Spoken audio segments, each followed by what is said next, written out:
हाँ तो यारो आज हम लोग सॉल्व करेंगे क्लास 10 का चैप्टर 8 सर्कल्स की एक्सरसाइज 8A। बट 8A को करने से पहले आप इसका थोड़ा सा बेसिक समझ लेना। बेसिक थोड़ा सा बस इतना ही समझो, सीकेंड और टेंजेंट क्या है और बाकी जो भी चीज़ थ्योरम कहाँ पर कैसे लगेगी वो सब आपको अच्छे से समझाएंगे। जैसे जैसे क्वेश्चन आते जाएंगे और उस क्वेश्चन में जो भी थ्योरम लगती जाएगी वो सब हम आपको वहाँ पर समझा देंगे। बट यहाँ पर सीकेंड और टेंजेंट अगर आपने समझ लिया ना तो आपके लिए क्वेश्चन को समझना ईजी हो जाएगा। तो सबसे पहले यहाँ देखो, ये एक हमारे पास सर्कल है और सर्कल का सेंटर ये है हमारे पास और जिसका नाम है O। अगर हमारी कोई लाइन सर्कल को टच करके जाती बाहर की तरफ से, एक पॉइंट में टच करती ना, तो उस लाइन को हम लोग टेंजेंट बोलते हैं। फिर से सुन लो कि किसी भी सर्कल को बाहर की तरफ से अगर कोई लाइन एक पॉइंट में टच करे, जैसे ये लाइन है ना, एक पॉइंट में सर्कल को टच करी तो इसे हम लोग टेंजेंट बोलेंगे। इतनी बात क्लियर हो गई। अब आगे देखो, ये सीकेंड कौन सी लाइन होती है? एक ऐसी लाइन जो सर्कल को दो पॉइंट में टच कर रही है और इंटरसेक्ट कर देती है, तो उसे हम लोग बोलते हैं सीकेंड। बस ये दो बेसिक आपको समझना पड़ेगा।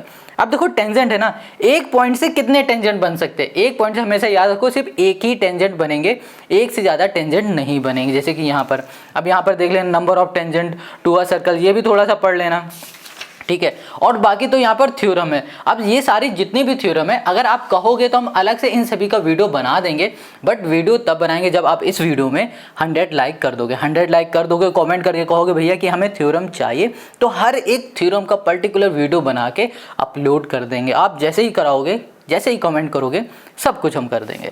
चलो अब आते हैं इसकी एक्सरसाइज 8A पर। अब यहाँ पर जो एक्सरसाइज 8A है ये बहुत सिंपल है और इसमें हमारे पास टोटल 16 क्वेश्चन है। Question 1, a point P is at a distance of 29 centimetre from the centre of a circle of radius 20 centimetre. Question ने कहा है कि एक आपके पास सर्कल है, मान लो थोड़ी देर के लिए ये सर्कल है और ये सर्कल का सेंटर है, ठीक है। अब इस सर्कल के सेंटर से एक लाइन बन रहा है और वो लाइन है 29 सेंटीमीटर की, ये क्वेश्चन ने बताया। और क्वेश्चन ने ये भी बताया कि जो सर्कल की रेडियस है ना वो है 20 सेंटीमीटर की। आगे क्वेश्चन कह रहा find the length of the tangent drawn from the P to the circle. कह रहा कि P पॉइंट से जो हमारी एक टेंजेंट बन रही है उस टेंजेंट को हमें क्या करना है? फाइंड करना, उसकी लेंथ फाइंड करनी है। क्वेश्चन समझ में आ गया, बट अगर आपने फिगर को ध्यान से समझ लिया तो क्वेश्चन ईजी से आसान लगेगा। अब कैसे लगेगा ईजी से आसान, उसको देखो। यहाँ पर हमने सर्कल बना दिया, अब इसको बहुत ही ध्यान से आपको समझना है। हमने सबसे पहले क्या किया कि कह दिया कि इसमें जो एक पॉइंट बन रहा है ना, ये सर्कल का सेंटर है।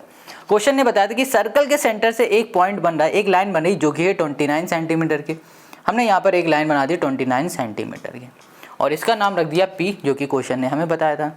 और साथ में ही क्वेश्चन ने ये बताया था कि इसकी जो रेडियस है ना वो कितनी है? रेडियस बता दी 20 सेंटीमीटर की, तो हमने इसकी रेडियस बना दी यहाँ पर 20 सेंटीमीटर। ये हो गई रेडियस। रेडियस पता है ना कैसे बनती है? सर्कल के सेंटर से लाइन जाती है और सर्कल के सरकमफ्रेंस को टच कर देती है, उसको हम लोग बोल देते हैं रेडियस। ये हो गई हमारे पास रेडियस 20 सेंटीमीटर की। क्वेश्चन ने कहा था कि P पॉइंट से लाइन जा रही है और सर्कल को टच करे, या फिर बोलो टेंजेंट बन रही P पॉइंट से, तो यहाँ से लेकर यहाँ तक हम एक लाइन बना देते हैं। तो ये हो गई हमारी एक टेंजेंट। अभी हमने बताया था ना टेंजेंट क्या होती है? टेंजेंट वो लाइन होती है जो सर्कल को एक पॉइंट पे टच करती है बाहर की तरफ से, उसे हम लोग टेंजेंट बोलते हैं। तो ये हमारी टेंजेंट होगी। अब इसकी हम लोग नेमिंग कर देते हैं, तो इसे बोल देते हैं O और इसे बोल देते हैं Q। इतनी बात क्लियर होगी। तो ये बन गया हमारा फिगर। हमें ये पता है 29 है, ये पता है 20 है, हमें फाइंड करना है QP। अच्छा, अगर इसको ध्यान से देखो, थोड़ी देर के लिए भूल जाओ कि हमारे पास सर्कल भी है। सर्कल अगर ना होता तो ये क्या दिख रहा होता है? ये दिख रहा होता है एक ट्रायंगल, और ट्रायंगल की दो साइड हमें पता है, तीसरी हमें फाइंड करनी होती है तो हम लोग यूज करते हैं Pythagoras theorem. But Pythagoras theorem हम लोग यूज करते हैं राइट एंगल ट्रायंगल में। तो क्या ये हमारा ट्रायंगल राइट एंगल है? अगर राइट एंगल होगा तो इसमें से कोई भी एक एंगल 90 डिग्री होगा, तो हम लोग कैसे पता लगाएं? तो बहुत सिंपल सी बात है, एक थ्योरम है वो कहती है कि अगर हमारी रेडियस टेंजेंट को टच करती है तो वो परपेंडिकुलर हो जाती है। जैसे कि हम लोग बोल सकते हैं कि जो हमारे पास OQ है ना, ये क्या है OQ? ये हमारी रेडियस है। अब ये रेडियस टेंजेंट को टच कर रही है तो ये बन जाएगी हमारी परपेंडिकुलर। तो हम लोग बोलेंगे OQ परपेंडिकुलर QP।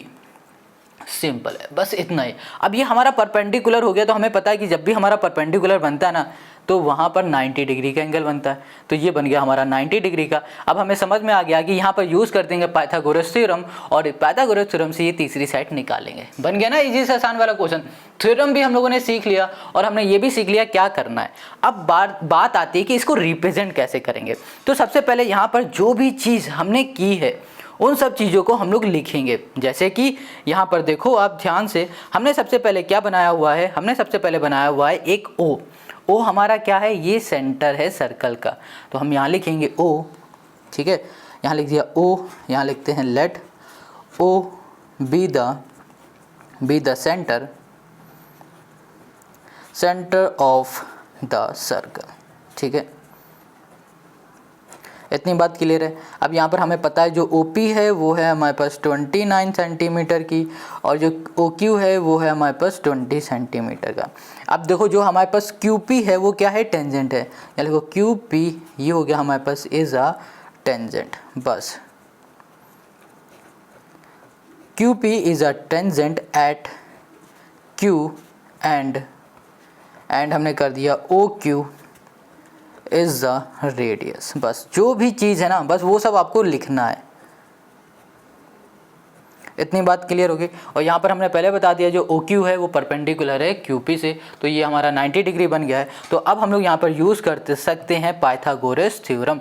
तो यहाँ पर हम लोग लिखेंगे इन ट्रायंगल, यहाँ कर दिया इन ट्रायंगल, ये हो गया हमारे पास राइट एंगल ट्रायंगल है। तो यहाँ लिखा हमने OQP, ये राइट एंगल ट्रायंगल है। इस ट्रायंगल में हम लोग यूज़ करेंगे Pythagoras theorem by using Pythagoras theorem, ठीक है, पाइथागोरस थ्योरम। इतनी बात क्लियर होगी। अब चलो, अब पाइथागोरस थ्योरम क्या होगी, देखो यहाँ पर हमारे पास ये 90 डिग्री है। 90 डिग्री जो भी साइड होती है वो हाइपोटेनस होती है। तो यहाँ पे लिखेंगे OP, ये हाइपोटेनस, ये हो गई ना, ये हो गया हाइपोटेनस, ये परपेंडिकुलर, ये बेस। तो हाइपोटेनस का स्क्वायर इक्वल्स टू हो जाएगा हमारे पास QP square plus QO square हो गया, ये हो गया। अब OP हमें पता है 29 है। अब 29 का स्क्वायर निकालो जल्दी से, इक्वल्स टू यहाँ पर है QP और ये OP था, अब ये QP हमें पता नहीं तो इसको ऐसे ही लिख दो, प्लस यहाँ पर आ जाओ ये है 20, तो ये हो गया हमारे पास 20 का स्क्वायर। 29 का स्क्वायर होता है 841, ये कर दिया। अब देखो 20 का स्क्वायर होता है 400, ये प्लस का इधर आ जाएगा माइनस का 400, यहाँ पर हो गया 400 इक्वल्स टू हो गया हमारे पास OP और ये हो गया हमारे पास स्क्वायर हो गया। अब इसको हम लोग सॉल्व कर देंगे तो ये हो गया 441 इक्वल्स टू हो गया हमारे पास OP, ये हो गया हमारे पास स्क्वायर हटेगा, यहाँ पर लग जाएगा रूट, ये हो गया हमारे पास 441 इक्वल्स टू हो गया OP। अब अच्छा ये बताओ ये 441 किसका स्क्वायर होता है, तो जनाब ये होता है 21 का स्क्वायर, और ये 21 जो आया है यही हो गया हमारे पास इस क्वेश्चन का सोल्यूशन। तो यहाँ पर हो गया OP जो हमें साइड फाइंड करनी थी, ये जो टेंजेंट हमें फाइंड करनी थी, ओके हमने OP गलत लिख दिया, ये QP था, सॉरी, ये QP जो है हमारे पास यही हमको फाइंड करनी थी और ये हमने फाइंड कर लिया जो कि आया है 21, ठीक है। अब देखो हमें जो भी साइड गिवन थी वो सभी दी गई थी सेंटीमीटर में, तो इसको भी लिख दो, ये है हमारे पास सेंटीमीटर। तो 21 सेंटीमीटर QP हमने फाइंड कर लिया। क्वेश्चन नंबर 1 हमारा कंप्लीट हो गया। अब आते हैं क्वेश्चन नंबर 2 पर। Question 2, a point P is 25 centimetre away from the centre of a circle and the length of tangent drawn from P to the circle is 24 centimetre, find the radius of the circle. ये question ना बिल्कुल question number 1 की तरह बहुत simple है। इस बार question ने क्या कह दिया है कि हमारे पास एक पॉइंट है P नाम का, इस 25 centimetre away from the centre of the circle.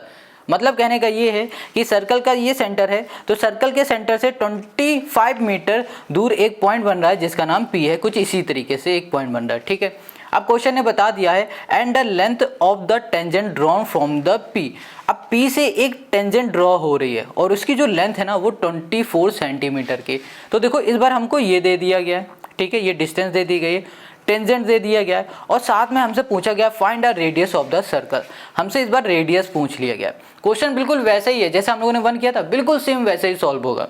अब यहाँ पर आपने इससे देख लिया है, इससे समझ लिया है, अब इसको और अच्छे से समझ लो इसके रियल फिगर से। तो यहाँ पर हमने सर्कल को बना लिया और सर्कल का सेंटर हमने यहाँ पर कर दिया ये है, ठीक है, और इसका नाम रख दिया है O। अब सर्कल का सेंटर हमारा O हो गया, तो क्वेश्चन ने बताया कि सर्कल से 25 मीटर दूर एक पॉइंट बन रहा है जिसका नाम P है। तो हमने यहाँ पर बना दिया, ये हमारे पास P पॉइंट है। अब यहाँ पर हमारी एक रेडियस बन जाएगी कुछ इसी तरीके से, हमने यहाँ पर रेडियस बना दी। अब इस रेडियस को हम यहाँ पर टच करा देंगे P से, क्योंकि ये हमारी एक टेंजेंट बन रही थी, ये बन गई हमारी एक टेंजेंट, ठीक है। अब इसकी नेमिंग कर दो, तो ये हो गया A, ये हो गया O, ये हो गया P। अब क्वेश्चन ने बताया कि ये 25 सेंटीमीटर है और जो टेंजेंट है हमारे पास वो 24 सेंटीमीटर है।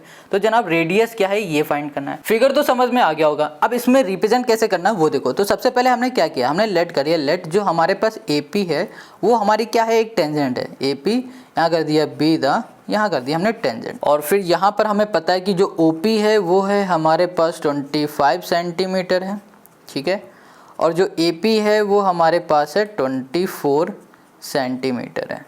हमको यहाँ पर फाइंड करना है रेडियस जो कि है हमारे पास OA, ठीक है, ये हमको फाइंड करना है। इतनी बात क्लियर हो गई। अब देखो हमने अभी क्वेश्चन नंबर 1 में बताया था कि अगर रेडियस टेंजेंट को टच करती है, टेंजेंट को कहाँ पर टच करे ये भी समझना है। टेंजेंट को उस पॉइंट में टच करी जहाँ पर टेंजेंट हमारे सर्कल को टच कर रहा है, यहाँ पर कर रहा है ना, तो ये बन जाता है परपेंडिकुलर। तो हम लोग बोल सकते हैं जो OA है ये परपेंडिकुलर है हमारे पास AP के, ठीक है। अब ये परपेंडिकुलर है तो भैया ये हो जाएगा हमारे पास 90। अब ये हमारे पास जो ट्रायंगल दिख रहा है AOP वाला, ये राइट एंगल ट्रायंगल हो गया। अब राइट एंगल ट्रायंगल हो गया तो यहाँ पर यूज़ कर देंगे पाइथागोरस। तो यहाँ लिखेंगे इन ट्रायंगल AOP, ठीक है, बाय यूजिंग पाइथागोरस, ठीक है, पाइथागोरस थ्योरम। इतनी बात क्लियर हो गई। तो यहाँ पर हो जाएगा हमारे पास OP स्क्वायर इक्वल्स टू हो गया हमारे पास OA स्क्वायर प्लस हो जाएगा हमारे पास AP स्क्वायर। अब OP स्क्वायर हमें पता है 25 स्क्वायर है, 25, ठीक है। और OA हमें पता है ये कुछ भी नहीं है, तो OA को OA लिखा। और AP है वो है हमारे पास 24, यहाँ पर हो गया हमारे पास स्क्वायर। 25 का स्क्वायर क्या होगा भैया, 225 होता है, सॉरी 625 होता है, तो यहाँ लिख दिया 625। 24 का होता है भैया ये 576, तो ये प्लस का इधर आ जाएगा माइनस का, तो 500 यहाँ पर हो गया 76 इक्वल्स टू कर दिया हमने OA, यहाँ पर हो गया स्क्वायर। इसको हम लोग सॉल्व करेंगे तो ये आ जाएगा 24 और यहाँ पर आ जाएगा 49, ये हो जाएगा रूट। अब ये रूट कैसा है पता है ना, यहाँ पर स्क्वायर हटा देंगे तो यहाँ पर लग जाएगा रूट, ये आ गया हमारे पास OA। अब क्या करना है, अच्छा ये बताओ 49 ये किसका स्क्वायर होता है, 7 का, तो यहाँ पर आ जाएगा 7 इक्वल्स टू OA। अच्छा बहुत सारे बच्चे कंफ्यूज हो रहे हैं ये 7 कैसे आ गया है ना, तो यहाँ पर हम बताते हैं। जैसे कि यहाँ लिखा हुआ है रूट 49। अब यहाँ पर 49 को हम लोग ऐसे लिख सकते हैं 7 का स्क्वायर, स्क्वायर से रूट कैंसिल हो जाता है, बचा क्या 7, 7 हमारा बाहर आ गया, तो यहाँ पर हो गया 7 सेंटीमीटर OA।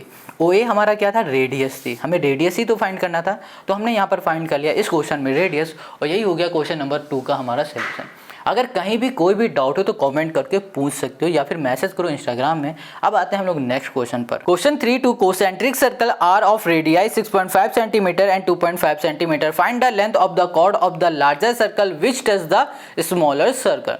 क्वेश्चन कह रहा है कि भैया आपके पास कोसेंट्रिक सर्कल, कोसेंट्रिक सर्कल का मतलब हो रहा है कि ऐसे सर्कल जिसके सेंटर सेम हो, कुछ इस तरीके से। देखो हमारे पास एक ये बड़ा वाला सर्कल है, एक ये छोटा वाला सर्कल है, इन दोनों सर्कल का जो सेंटर है वो ये है, ठीक है, सेम सेंटर है।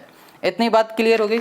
अब आगे आ जाओ, आगे क्वेश्चन कह रहा है एक की रेडियाई 6.5 है और दूसरे की 2.5 है, तो इसका मतलब यही हो रहा है ना कि जो बड़े वाला सर्कल है उसकी रेडियाई 6.5 है और छोटे वाले की 2.5 है। आगे क्वेश्चन कह रहा है find the length of the chord of the larger circle.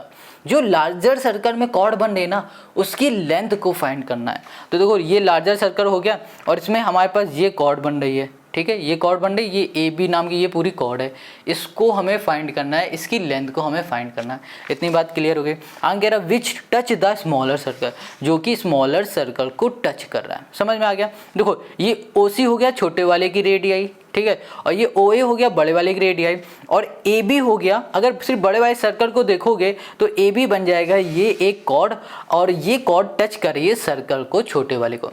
अगर 2 मिनट लिए ध्यान दो तो ये अगर बड़े वाले सर्कल की बात करोगे तो ये कॉर्ड है, और छोटे वाले सर्कल की बात करोगे तो ये टेंजेंट हो रही, क्योंकि ये एक पॉइंट में छोटे वाले सर्कल को टच कर रही है ना। कमाल की बात। यहाँ पर टेंजेंट की बात क्वेश्चन ने नहीं की, बट यहाँ पर ये टेंजेंट भी हो रही है। टेंजेंट कब होगी, जब हम लोग इस छोटे वाले सर्कल की बात करेंगे, और ये कॉर्ड कब होगी, जब ये बड़े वाले सर्कल की बात करेंगे। टेंजेंट ये कैसे हो रही है, हमें पता है कि अगर सर्कल को बाहर की तरफ से किसी भी एक पॉइंट में लाइन टच करती है तो वो हमारी टेंजेंट होती है। क्लियर हो गया? तो ये आपको यहाँ पर समझ में आ गया होगा फिगर। अब इसे सॉल्व कैसे करेंगे वो देखो। यहाँ पर हमने जो भी लिख रखा है ना उसको एक बार समझ लो। यहाँ पर कुछ अलग से हमने नहीं लिखा हुआ है, जो भी क्वेश्चन में गिवन है, क्वेश्चन ने जो भी बोला है बस वही लिखा हुआ है। यहाँ लिखा है let O be the common centre of the circle of the two circle and AB be the chord. यहाँ पर हमने लिख दिया है कि भैया हमारे पास दो सर्कल का जो ये कॉमन सेंटर है वो O है और जो ये AB दिख रहा है ये कॉर्ड है। ठीक है, AB be the chord of the larger circle. ये भी यहाँ पर मेंशन करना पड़ेगा, लार्जर सर्कल की बात करोगे तो ये कॉर्ड है, अगर छोटे वाले सर्कल की बात कर लोगे तो ये टेंजेंट बन जाएगी। विच touch the smaller circle eight C। तो देखो पूरा हमने कॉपी करके रखा हुआ है क्वेश्चन से, है ना, कुछ भी अलग नहीं। अब बस यहाँ पर हमने ज्वाइन कर दिया OA एंड OC। ये OA है, ये OC है, ये इतनी है, ये इतनी है। और देखो एक चीज़ सिंपल सी बात हम बताएं, अगर हमारी जो ये OAC है ये क्या है, रेडियाई है। रेडियाई टेंजेंट को टच करती है। हम लोग थोड़ी देर के लिए भूल जाते हैं कि ये जो लाइन है ये कॉर्ड है बड़े वाले सर्कल की। हम लोग ये देखेंगे कि जो ये लाइन है ये टच करेगी सर्कल को, छोटे वाले को, एक पॉइंट में, तो ये हमारी टेंजेंट बन रही है। हमें पता है कि अगर टेंजेंट में रेडियाई टच करती है तो ये 90 डिग्री का एंगल बनाती है। क्यों बनाती है? क्योंकि ये परपेंडिकुलर हो जाता है। तो हमने यहाँ पे लिखा है OC perpendicular AB and OC bisect AB। अब OC क्या हो रहा है, परपेंडिकुलर हो रहा है, तो ये बाइसेक्ट भी करेगा AB का। तो इसका मतलब ये हो जाएगा कि भैया जो AC है वो हाफ हो जाएगा, हाफ हो जाएगा किसका, AB का हाफ हो जाएगा। ठीक है, मतलब जितना ये होगा AC होगा, यहाँ पर लिख भी देते हैं, जितना हमारा AC होगा उतना ही हो जाएगा हमारे पास CB। दोनों बराबर हो जाएंगे। बराबर का मतलब अगर ये 2 होगा तो ये भी हमारा 2 हो जाएगा। इतनी बात क्लियर है, समझ में आ गई? चलो ये हमने कर दिया। अब देखो हमें यहाँ पर क्या पता है, हमें ये रेडियाई पता है बड़ी वाली जो कि है 6.5, और हमें यहाँ पर पता है OC जो कि छोटी वाली रेडियाई है जो कि है हमारे पास 2.5। हमको यहाँ पर फाइंड करना है इस कॉर्ड की लेंथ फाइंड करनी है। ठीक है, अब कैसे करेंगे? देखो यहाँ पर हमें पता चल गया ये 90 डिग्री है, तो इसका मतलब OAC ये हमारा एक राइट एंगल ट्रायंगल हो गया। अगर हम लोग इसकी लेंथ फाइंड कर लेना तो ये इजीली हमें मिल जाएगा। अब कैसे करेंगे वो देखो। यहाँ पर हमें पता है कि हमारे पास जो ट्रायंगल है, हमने कहा इन ट्रायंगल OAC, जो ये हमारा ट्रायंगल है ना, ये राइट एंगल ट्रायंगल है। तो यहाँ पर यूज़ करेंगे पाइथागोरस थ्योरम। तो बाय यूजिंग पाइथागोरस थ्योरम, ठीक है, पाइथागोरस थ्योरम हम यूज़ करेंगे तो यहाँ पर हो जाएगा हमारे पास OA स्क्वायर इक्वल टू हो जाएगा हमारे पास OC स्क्वायर प्लस हो जाएगा हमारे पास AC, ये हो गया हमारे पास स्क्वायर। अब हमारे पास जो OA है वो है 6.5 है, और यहाँ पर कर दिया हमने स्क्वायर इक्वल टू जो OC है वो हमारे पास 2.5 है, ये हो गया हमारे पास स्क्वायर प्लस यहाँ पर AC है, इसको हम AC ही लिख देते हैं, और यहाँ पर हो गया हमारे पास स्क्वायर। अब 6.5 का स्क्वायर हम लोग करेंगे तो यहाँ पर आ जाएगा 42.25। ठीक है, आप करके भी देखना। और यहाँ पर 2.5 है ना, इसका स्क्वायर करेंगे तो हमें मिलेगा 6.25। यहाँ कर दिया प्लस हमने AC, ये हो गया हमारे पास स्क्वायर हो गया। इतनी बात क्लियर हो गई। यहाँ पे लिखा हुआ है 42.25 माइनस कर दिया हमने 6.25 इक्वल्स टू हो गया यहाँ पर AC, ये हो गया हमारे पास स्क्वायर। अब इसको हम लोग सॉल्व करेंगे तो यहाँ पर आ जाएगा हमारे पास 2 और 4, यहाँ पर आ जाएगा 36। यहाँ पर स्क्वायर लगा हुआ है, स्क्वायर हटा देंगे रूट हो जाएगा, तो यहाँ पर आ गया हमारे पास AC, और ये रूट हटेगा तो यहाँ पर हो गया 6 इक्वल्स टू AC। तो हमें AC मिल गया है 6 सेंटीमीटर का। ठीक है, 6 सेंटीमीटर हो गया। अब AC हमारे पास क्या है, ये है AC। अगर ये 6 है ना भाई, तो हमारे पास जो ये CB होगा ना, ये भी हमारा 6 होगा। क्यों 6 होगा? क्योंकि हमें पता है कि ये ना जो OC है ये इसे बाइसेक्ट कर रही है। बाइसेक्ट कैसे करेगी? इक्वली पार्ट में बाइसेक्ट करेगी, जितना ये होगा उतना ही ये होगा। अभी हमने बताया था ना AC बराबर होगा CB के। अगर ये हमारे पास 6 है तो ये भी 6 है, तो हम लोग बोल सकते हैं कि हमारे पास जो AB है वो हो जाएगी, वो कैसे बनेगी, वो AC प्लस CB से बनेगी, और AC भी हमारा 6 होगा, CB भी 6 हो जाएगा, तो AB जो हमारे पास कॉर्ड है वो बन जाएगी 12 सेंटीमीटर। बस यही हमें प्रूव करके दिखाना था, और यही हो गया हमारे पास इस क्वेश्चन का सोल्यूशन। तो क्वेश्चन नंबर 3 का हमारे पास जो आंसर आया है वो है 12 सेंटीमीटर।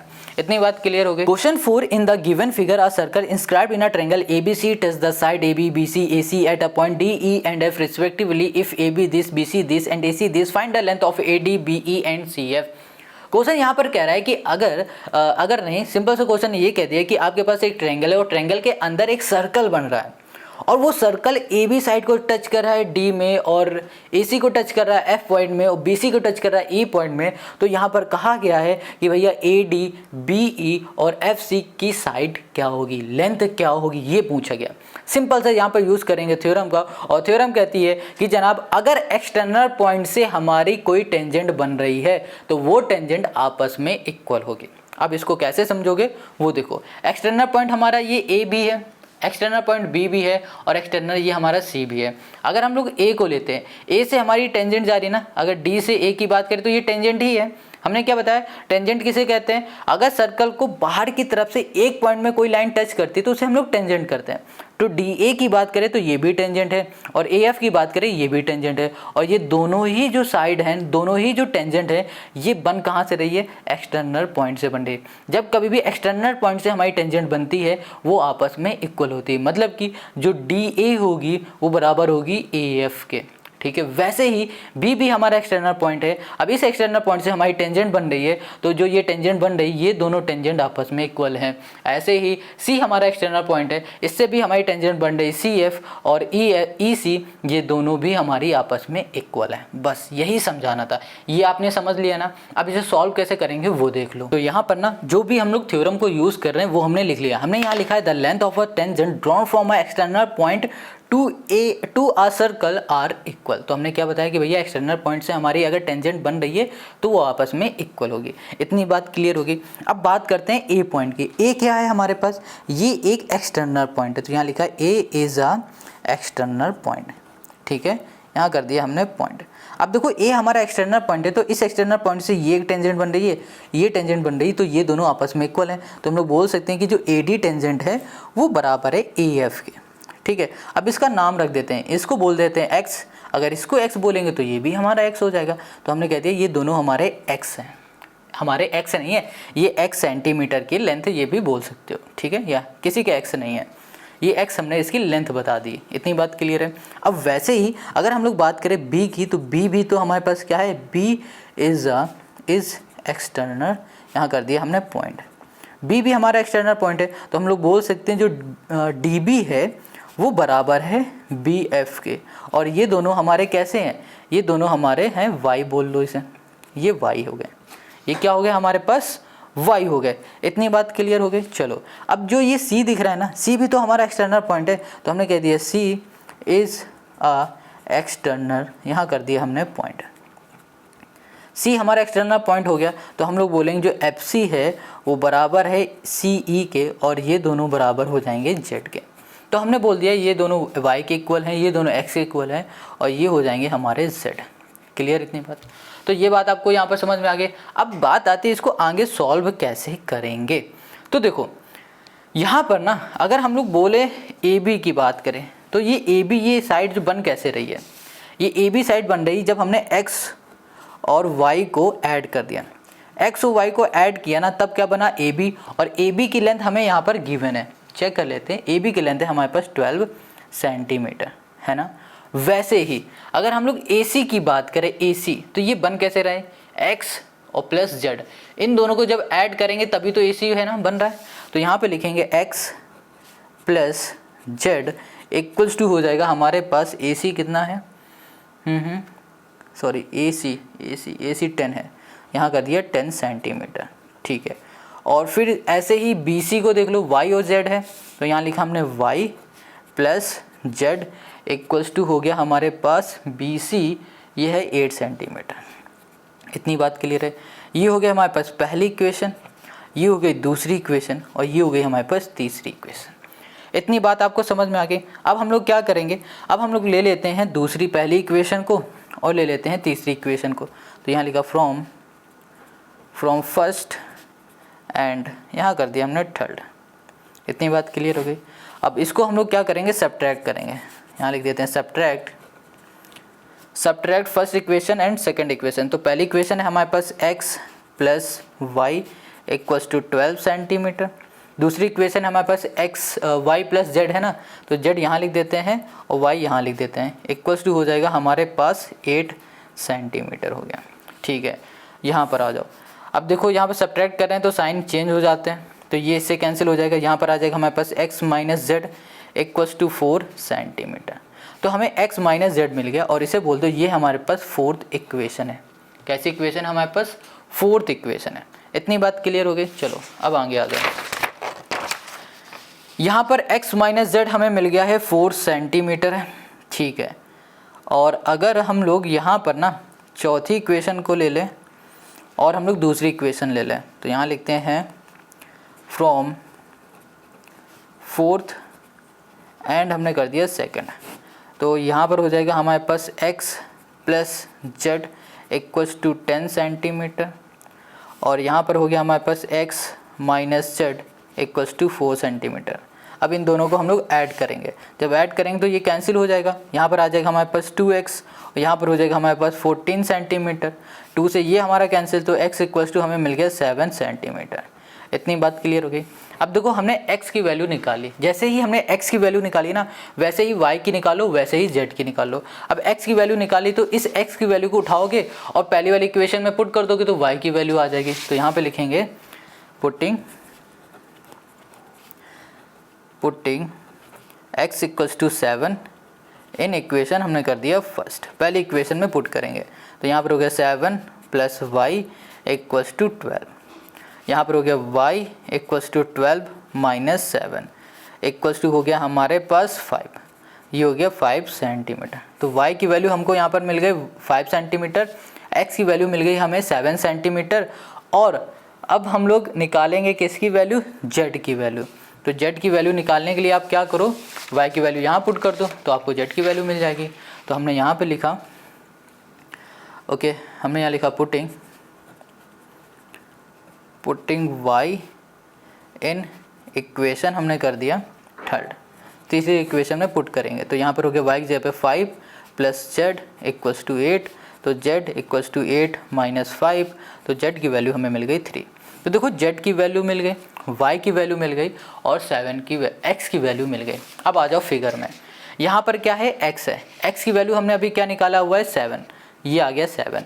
dA हमें मिल गया 7। तो यहाँ लिख देते हैं जो dA है वो हो गया हमारे पास 7 सेंटीमीटर। अब देखो हमें BF फाइंड करना था ना, BF ओके, BF था, BE था, एक सेकेंड, AD भी हो गया हमारे पास, BE कहाँ पर है यार? BE है, क्या गड़बड़ कर दिया। ओके ये BE होगा और ये BF है, यहाँ पर हमने मिस्टेक कर दिया था ना। तो चलो क्वेश्चन में थोड़ा सा मिस्टेक आ गया होगा सोल्यूशन में। तो यहाँ पर भी हमें, यहाँ पर BF है ना, तो ये भी BE होगा और ये CE की जगह पे CF होगा। ये हमने थोड़ा मिस्टेक कर दिया था, यहाँ पर F कर दिया, यहाँ पर E कर दिया, तो थोड़ा सा यहाँ पर आप देख लेना, ठीक है। और कोई मिस्टेक नहीं, AF की जगह पे AF नहीं AE होगा, ये हो जाएगा हमारे पास। E और F में आपको चेंज करना पड़ेगा यहाँ पर, और सब कुछ ठीक है यहाँ पर। चलो तो हमने क्या देखा कि हमारे पास जो x है वो DA है। DA हमने क्या निकाली है? 7, ठीक है। अब हमारे पास क्या आ रहा है? BE हमें को फाइंड करना है। तो BE हमारे पास क्या है? y है ना, तो y हमने अभी क्या फाइंड किया हुआ है? 5। तो ये हो गया हमारे पास 5 सेंटीमीटर। अब लास्ट में हमें क्या फाइंड करना है? CF ये है, CF हमारे पास z है, तो यहाँ पर लिखेंगे CF इक्वल्स टू 3 और यही हमको फाइंड करना था। और यही हो गया क्वेश्चन नंबर 4 का हमारा सोल्यूशन। आई होप आपको समझ में आ गया है ना। कितना सिंपल, बहुत इजी क्वेश्चन है। बस यहाँ पर थोड़ी सी हमसे मिस्टेक ये हुई थी, यहाँ पर हमने नेमिंग गलत कर दी थी। बस आपको वही ध्यान रखना है। अगर कहीं और कुछ दिक्कत हो ना तो आप कमेंट करके ज़रूर बताओ। अब आते हैं क्वेश्चन नंबर 5 पर। Question 5, in the given figure PA and PB are the tangent segment to a circle with centre O so that the point AOB and P are concyclic. Question कह रहा है कि हमारे पास देखो PA है और PB है, ये दोनों टेंजेंट है, ठीक है। और सर्कल के अंदर एक सेंटर है जिसका नाम O है। तो क्वेश्चन ने यहाँ कहा है कि भैया जो आपको AOBP दिख रहा है ना, इसको प्रूफ करके बताओ कि ये कोसाइक्लिक है। अब ये कैसे प्रूफ करेंगे? देखो AOBP के अंदर जो एंगल आपको दिख रहे हैं, जैसे एक एंगल ये है, एक ये है, एक ये और एक ये है, अगर इनके एंगल मतलब इसके अपोजिट एंगल का सम हमने 180 करके दिखा दिया तो ये प्रूफ हो जाएगा ये कौन साइक्लिक है। अपोजिट एंगल का मतलब क्या हो रहा है कि जैसे कि B दिख रहा है, B के अपोजिट क्या दिख रहा है? A। अगर इन दोनों का सम 180 करके दिखा दिया तो भी हो जाएगा, या फिर P है इसके अपोजिट क्या दिख रहा है O है, इन दोनों एंगल का सम 180 करके दिखा दिया तो भी प्रूफ हो जाएगा। अब इसे प्रूफ करेंगे कैसे वो देखो। तो यहाँ पर ना इसको प्रूफ करने के लिए आप सिंपल सा यहाँ पर देखो कि ये हमारे पास PA दिख रहा है ना, ये क्या है, टेंजेंट है। ठीक है, ये फिगर थोड़ा सही से नहीं बना, बस ये देखो कि ये एक टेंजेंट है। ठीक है, अब यहाँ पर PB है ना, ये भी एक टेंजेंट है। अब ये O हमारा सेंटर है और इस सेंटर से हमने एक लाइन खींच दी और टेंजेंट को टच करा दिया। तो हमें पता है कि अगर सर्कल या फिर बोलो अगर रेडियस हमारी टेंजेंट को टच करती है और जिस पॉइंट में टच करती है वो बन जाता है 90 डिग्री का। सेम यही चीज़ यहाँ पर भी हो रहा है कि हमारी रेडियस टेंजेंट को टच कर रही है तो ये भी हो जाएगा 90 डिग्री का। तो हमने देखा कि ये भी 90 हो गया और ये भी 90 हो गया, 90 प्लस 90 क्या हो गया, 180। तो अपोजिट एंगल का जो सम आ रहा है वो 180 आ गया। तो सिंपल से हम लोग यहाँ पर प्रूव कर देंगे कि ये हमारे पास कोसाइक्लिक है या फिर बोलो साइक्लिक है। इतनी बात क्लियर हो गई। अब यहाँ पर रिप्रेजेंट करके कैसे दिखाएंगे वो देखो। तो सबसे पहले हमने देखा कि हमारी रेडियस क्या कर रही है, PA को टच कर रही है। PA को टच करी तो ये क्या हो रही है, परपेंडिकुलर बना रही है। तो हम लोग यहाँ लिखेंगे PA, ये परपेंडिकुलर हो रहा है किससे, OA से। ठीक है, वैसे ही हमारे पास जो PB है ना, ये भी परपेंडिकुलर हो रही है किससे, ये बन रही है BO से। इतनी बात क्लियर हो गई। अब PA परपेंडिकुलर OA है हमारे पास, तो सिंपल सी बात है ये तो 90 होना ही है। तो ये हो गया हमारे पास एंगल A बोल देते हैं कि हमारे पास जो एंगल A है, या फिर बोलो A ही बोल देते हैं, एंगल जो A है वो 90 डिग्री का हो गया और यहाँ पर जो एंगल हमारे पास B है वो भी 90 डिग्री हो गया है। अब हम लोग लिख सकते हैं angle A plus angle B equals to हमने कर दिया यहाँ पर 90 प्लस 90 इक्वल्स टू हमने कर दिया 180। तो हमने यहाँ पर देखा कि जो अपोजिट एंगल है ना, अपोजिट एंगल का जो सम आया वो 180 डिग्री हमारे पास आ गया। यहाँ लिख देंगे हम लोग, यहाँ लिख दिया सम ऑफ पेयर ऑफ, यहाँ कर दिया अपोजिट एंगल इज 180। ठीक है, तो यहाँ पर भैया जब अपोजिट एंगल का जो सम हमारा 180 हो गया है तो हम लोग बोल सकते हैं कि हमारे पास जो AOBP है ना, ये क्या है, ये कोसाइक्लिक है, या फिर बोल दो AOBP इज़ अ साइक्लिक। बस यही हो गया। ठीक है, यही हो गया हमारे पास इस क्वेश्चन का हमारा सोल्यूशन। आई होप समझ में आ गया। अच्छा, बहुत लोग यहाँ कंफ्यूज हो रहे हैं, ये क्या लिखा हुआ है। देखो हमने ये लिखा हुआ है यहाँ पर थ्योरम। ये थ्योरम क्या लिखा है, the tangent at any point of a circle perpendicular to radius through the point of contact. यहाँ पर इसका मतलब ये हो रहा है कि हमने अभी बताया ना कि अगर हमारी रेडियस टेंजेंट को टच करती है और जिस पॉइंट में टच करती है तो वो परपेंडिकुलर बना लेता है। अब जब परपेंडिकुलर बन जाता है तो वो बनता है एंगल 90 डिग्री का। बस यही चीज़ है, यहाँ पर थ्योरम के अकॉर्डिंग हमने लिख दिया था पहले से, ताकि यहाँ पर लिखें तो टाइम वेस्ट ना हो। तो यहाँ पर क्वेश्चन नंबर 5 भी हो गया और इसी क्वेश्चन से हमारी जो एक्सरसाइज 8A है ना, उसके 5 क्वेश्चन हमारे कंप्लीट हो गए और इस वीडियो में बस इतना ही करेंगे। बाकी के जो क्वेश्चन है वो करेंगे नेक्स्ट वीडियो में और नेक्स्ट वीडियो की लिंक आपको मिल जाएगी डिस्क्रिप्शन में। कमेंट करके हमें ज़रूर आप बताना कि आपको ये समझ में आ रहा है या नहीं आ रहा है। अगर आ रहा है तो भी बताओ, नहीं आ रहा है तो भी बताओ।